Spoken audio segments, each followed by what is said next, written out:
Hello, welcome to episode 4 of Lexicon Late Night. As always, I'm your host, David Norcross, here with my co-host, Justin Zimmerman. That's right. I always appreciate the way you attempt the French pronunciation of my last name. Do I get it right? Good enough. All right, excellent. Saint-Denis. Not St. Denis. Not St. Denis. Okay, all right, got it. So, today we're going in a slightly different direction with the storytelling lessons for business people. So, previously we've looked at comedians, authors. Today we're going to look at a movie director, and specifically a great trilogy of movies. That's right. Lord of the Rings, baby. We're doing it. Probably, I don't know if it's my favorite movie. Favorite trilogy? Favorite trilogy, 100%. I'm a nerd, right? So I watch it every year, at least once, probably. And recently I flew back to Canada, and I watched all 3 of those movies. On the plane. On the plane? So, yeah. Amazing. Yeah, it made the trip, because it's an 11-hour flight, and there's 9 hours of those movies. If you watch the extended cut, it's like 12 hours, but totally worth every minute. Definitely. It needed to be that long. It's a masterpiece. Yeah. It's a masterpiece, but it's a fantasy world of all sorts of crazy, non-human characters. What has any of this got to do with business? Yeah, that is a good question. But that is the purpose of this show, is where we discuss things that we would be talking about anyway if the cameras weren't rolling. And then for your sake out there, for the folks at home, for business leaders watching this, we'll try to draw some lessons for you that you can apply in your day-to-day, well, not day-to-day lives, but at least in your marketing lives. So for the content that you produce online. Okay. So where do we start here? Well, I think one of the things that makes a Lord of the Rings stand out is its use and utilization of the hero's journey. Sure. I'm going to let it slip that use and utilization are the same thing. I appreciate that. Going back to our Orwell lesson, never use a long word when the short one will do. And don't use unnecessary words. Yes. If you can cut a word out, always cut it out. But I'm being pedantic here. Callbacks. That's right. So, the hero's journey. It is the hidden structure of almost every great story ever told. Star Wars, The Hunger Games, even the Buddha's Enlightenment, Gilgamesh, The Lion King, Dick Whittington, sure. Pretty much any movie or book you can think of follows that same Even pattern. like an episode of South Park or Rick and Morty, the hero's journey framework underpins all of that. Exactly. It's a tried and true method. And I think very few movies capture it as perfectly as Lord of the Rings because of the hero and guide interaction. Yeah, absolutely. So obviously the hero being Frodo, the guide being Gandalf. And we've talked about this countless times, ad nauseum. There I am using a big word. So as a business leader, you want to be Gandalf, all right? Your client is Frodo, right? So Gandalf has all the answers. He's seen everything before, even though this is a particularly challenging adventure, having to defeat the Dark Lord by destroying the One Ring and all that. Should we give the folks at home a little bit of an overview in case they haven't seen In case if you haven't seen Lord of the Rings, immediately watch that. We've got this little Hobbit fella. Yes. He's okay. Living at home in Hobbitshire? In the Shire. In the yes. Shire? In Hobbiton, in the Shire. Hobbiton. Yes. And he's living a normal life. He's not really a hero. He's just a normal fella going about his business. Mm-hmm. But a great evil is taking over Middle Earth, and somebody has to save the day. That's right. What happens then? So then, well, he meets, or he already knows Gandalf, but Gandalf comes into the picture and calls him to action, and gives him that little nudge out the door. That's right. It. They go on an epic journey together with their fellowship. He falls down many times, wants to give up. He resists that desire to quit, overcomes a monster, saves Middle Earth, comes back. Now he's a hero. Right. He comes back. He pays a heavy price, but comes back, and then there's a new equilibrium. Yes. Because he's a different person. He's been transformed by the experiences. That's it. And in any of those classic stories, the hero of the story at the start, they're not a hero yet, right? So Luke Skywalker is, as we've said many times in other videos, he's just a desert boy. He's not heroic in any way. Just a desert boy. Sorry, that was an unnecessary outburst. All right, thank you. All right. Because just a good old boy. Sorry. What is this? Some country song. All right, fantastic. So he's just a Desert Boy at the start of Star Wars. Yeah, you're doing it too. There we go. Just as Aladdin at the start of Aladdin is just a street rat, street boy. All of them have that same shared commonality that they're just normal people like any of us, which is why it's so relatable. And something magical happens to them. They get called to adventure, as we all secretly wish we could. Yeah, absolutely. So how can business leaders apply the hero's journey to their content? I thought you'd never ask. Yes. It's a great question. So just like with the hero's journey, we, in this episode now, we're being guides. We have the empathy of understanding that our audience has questions about marketing, and we have the authority of having guided so many other companies to success using storytelling. And the same is true with anybody out there. They, whatever industry they're in, are knowledgeable, authoritative, experts in their field. And their job is to guide their potential customer, take them on a journey. They're not the hero of their story. The hero is the end user. So the hero of your story is your customer, not you. Your Frodo. Exactly. You are Gandalf, you got to find your Frodo, take them on a journey, and overcome Sauron. Yes. Sauron being whatever their pain points are. Exactly. So for instance, if you work in the B2B sphere, people, the businesses that you serve will have concerns. Maybe they have staffing retention issues. Maybe The easiest example was during COVID. yes. So during COVID, every company had the same, every person in the world had the same pain point. Yes. It's how do we survive COVID? So if you're selling fitness equipment, it's how do you stay fit during COVID? If you're a accounting firm, it's how do you keep your money in shape during COVID? So it was very easy for the guides during COVID to understand the hero, and most of it was COVID related. I think as we leave the COVID period, people need to get a bit more, need to really understand their audience again. Yeah, absolutely. They need to kind of go back to the drawing board, figure out who their audience is, figure out what their pain points are, figure out who they are as a brand, what their tone of voice is, and then from that, do some audience research, do some competitor research, figure out what story you want to tell, figure out your messaging, and then figure out content pillars and how to execute that in the most effective way possible to speak to that audience, right? And so, how do you do that? Hero's journey. Absolutely. To show them what success looks like.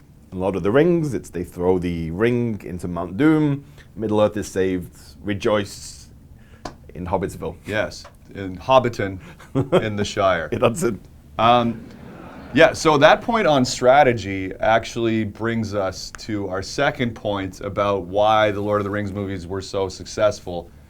They really put in the work, right? So I don't know how many years of pre-production went into this, but it's got to be a long time. And that's why this movie has really, these movies have stood the test of time.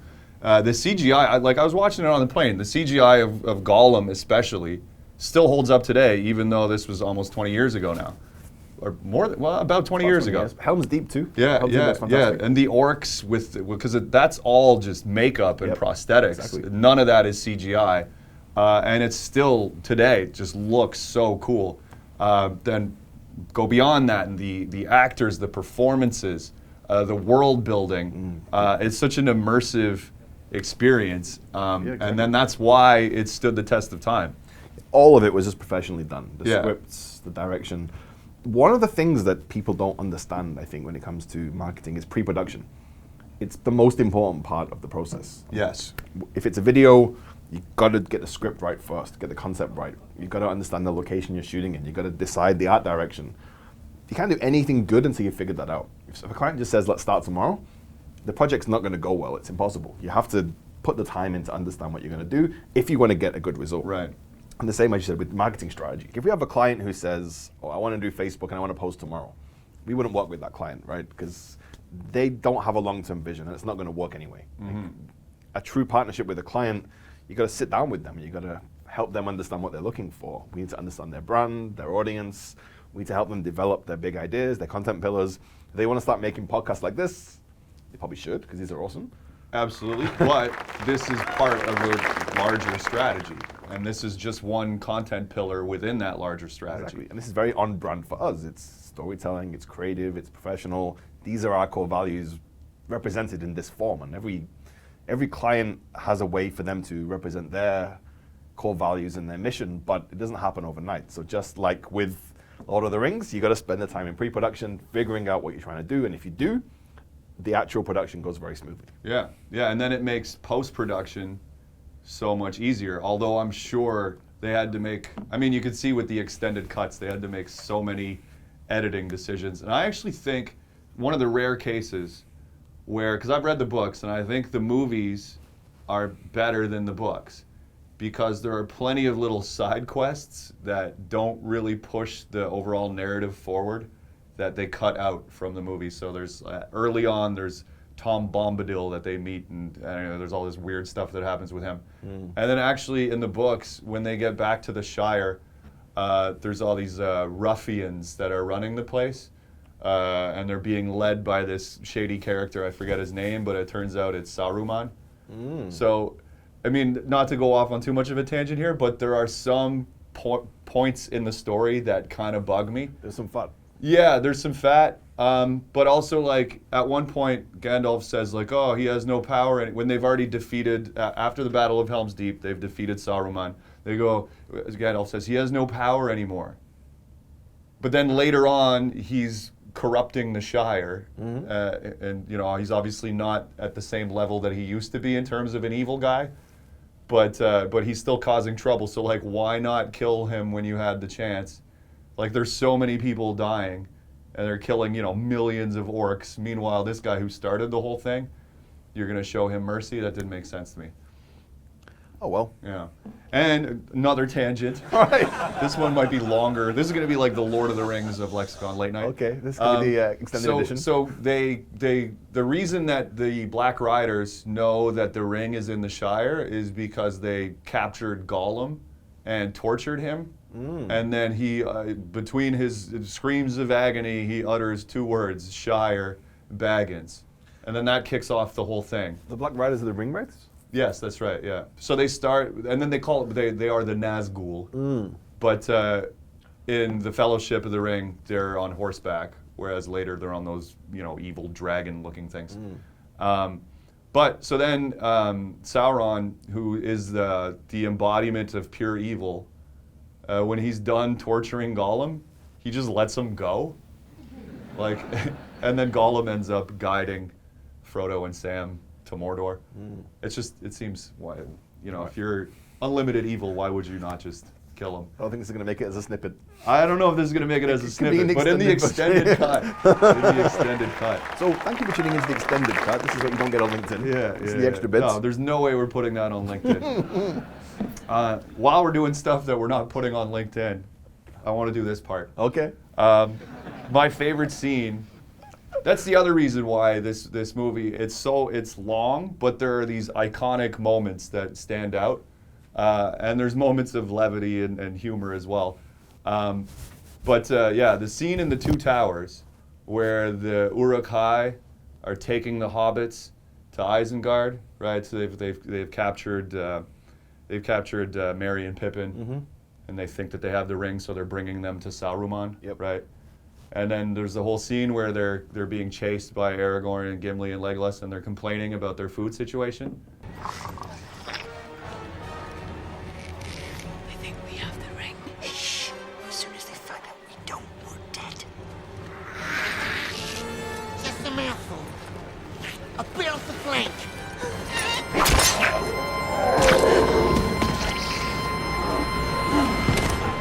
Looks like meat's back on the menu, boy. Okay, I love that scene, but I have some questions. Like, why are the orcs, why are they Cockney? Right? Like, orcs apparently are just working class English blokes. And secondly, how do they know what a menu is? Like, you're telling me they have restaurants in Mordor?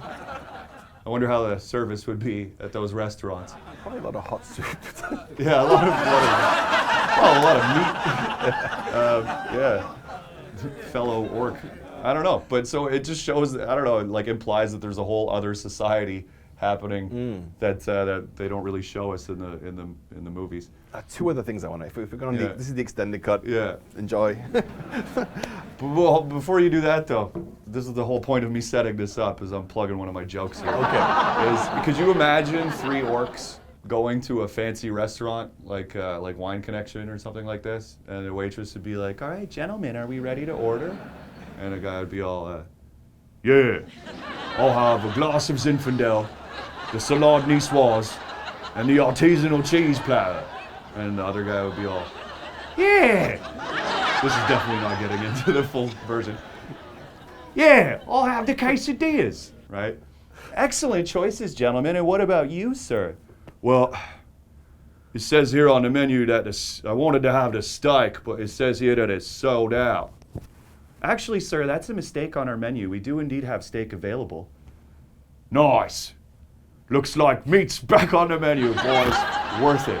Totally worth it. Extended cut. Absolutely. So, we're on episode 4 now. We've got some loyal fans, I hope. Thank you for sticking around. There is a third point to come.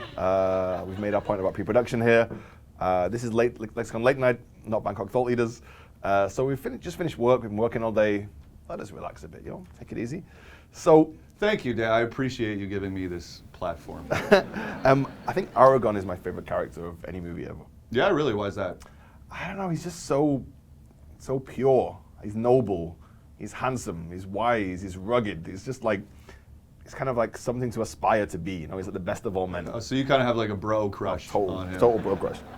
That was the tangent? That's it? He kind of teases that girl there in Rohan. I forget her name. Yeah, but she turns out to be a great character too, though. She does, yeah. No man can kill me. Yeah, my favorite line in the whole movie. But yeah, like we were saying, it's all about creating a winning strategy, sticking to it, putting in the work before you actually produce anything. So this goes especially for video stuff. If you want it to turn out the right way, you got to do the pre-production stuff. You got to get the script. You got to make sure everybody's aligned, and then when you shoot it, it'll go so much easier. But even then, the work is not done. But if you put in the work, you'll get a great product. I have a callback to point 1. Sure. This must be the longest points we ever made. Yes. A good guide in any of these movies, Gandalf, Obi-Wan Kenobi, the genie, they're always very funny.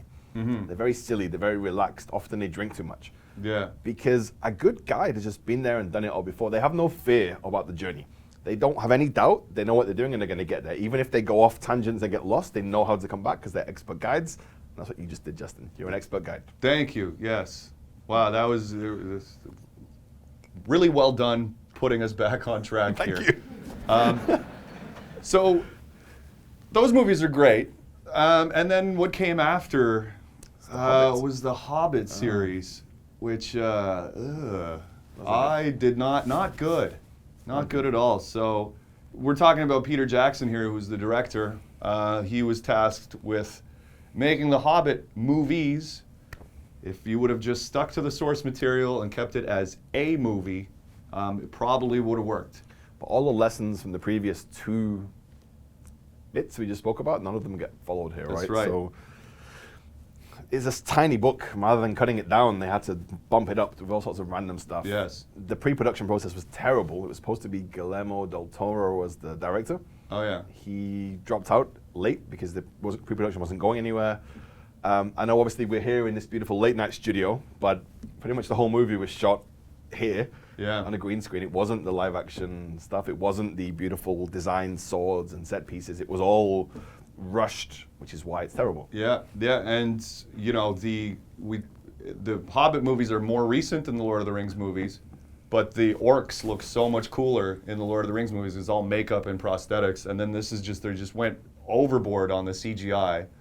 And then there's so many other little things like the fight scenes where the elf is like running up the ice as the ice is falling, and I was like, this just defies the laws of physics. So that's the type of stuff that just bugs viewers when they're watching it. It's not immersive. Exactly. So it takes you out of it.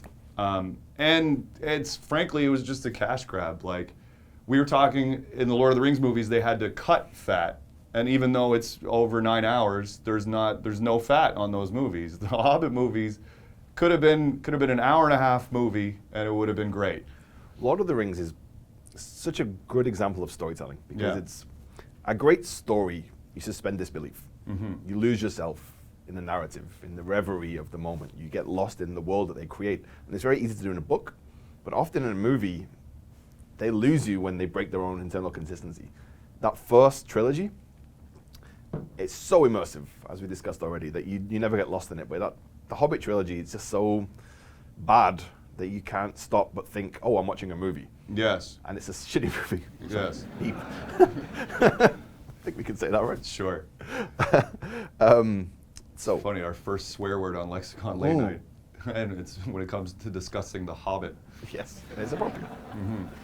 No, I totally agree. I felt insulted as a fan of the book because honestly, I think The Hobbit as a book is that you can't get a better version of the hero's journey, like we were talking about at the beginning. It's even more following the perfect hero's journey format than the Lord of the Rings stories.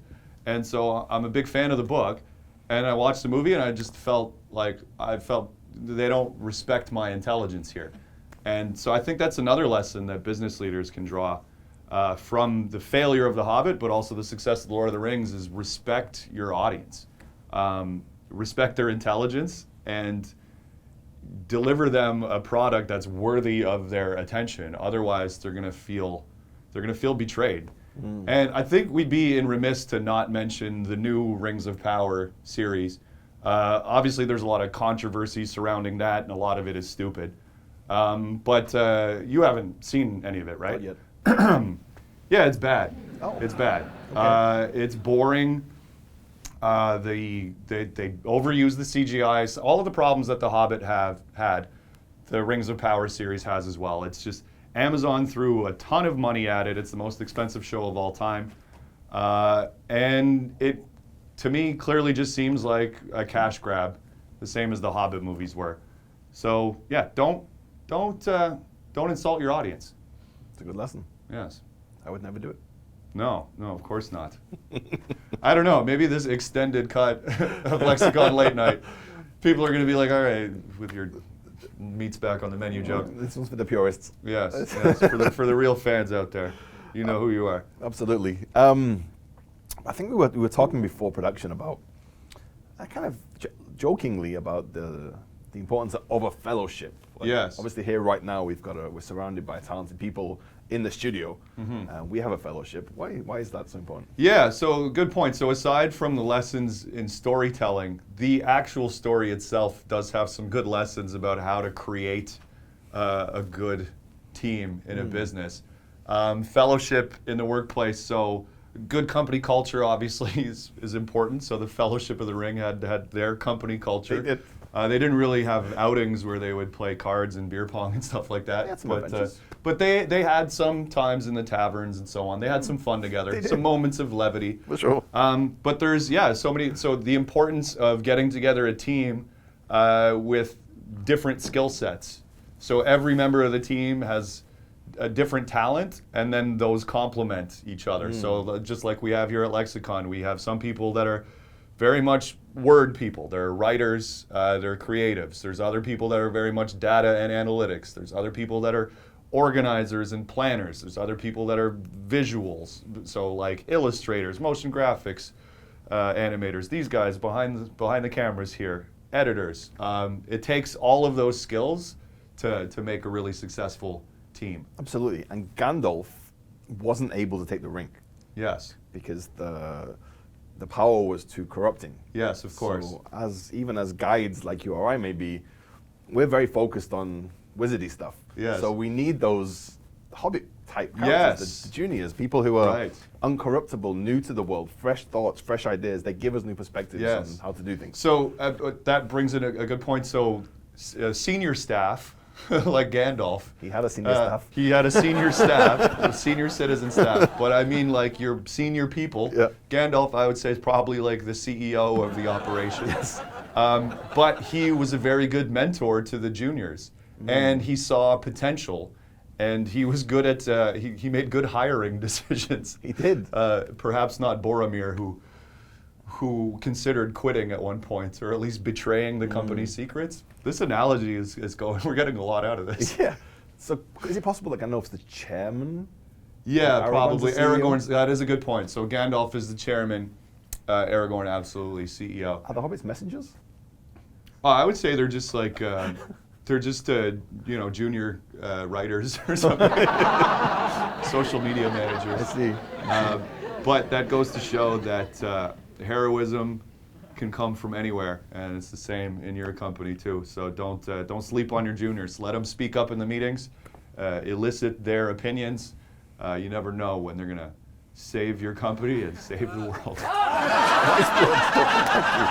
And on that note, I think we can wrap up today's episode 4 extended cut of Lexicon Late Night, featuring Lord of the Rings and many wonderful lessons from my colleague Justin. Yeah. Thank you, David. This was a lot of fun. Thanks for watching.